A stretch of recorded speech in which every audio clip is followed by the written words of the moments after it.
أعوذ بالله من الشيطان الرجيم சபிக்கப்பட்ட ஷைத்தானை விட்டு அல்லாஹ்விடம் நான் பாதுகாப்பு தேடுகின்றேன்.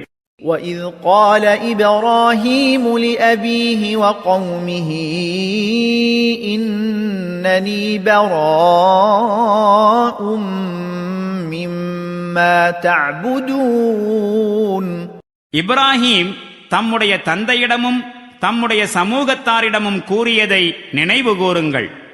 நீங்கள் எவற்றை வணங்குகின்றீர்களோ அவற்றுடன் எனக்கு எந்த தொடர்பும் இல்லை. إلا الذي فطرني فإنه سيهدين என் தொடர்போ என்னை படைத்தவனுடன் மட்டும்தான் இருக்கின்றது. அவனே எனக்கு வழிகாட்டுவான்.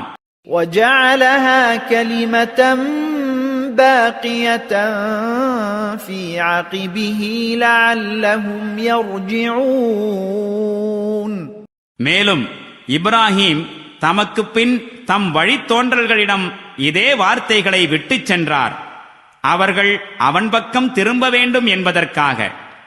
அத்துடன் இவர்கள் மற்றவர்களை வழிபடத் தொடங்கிய போதும் நான் இவர்களை அழித்து விடவில்லை.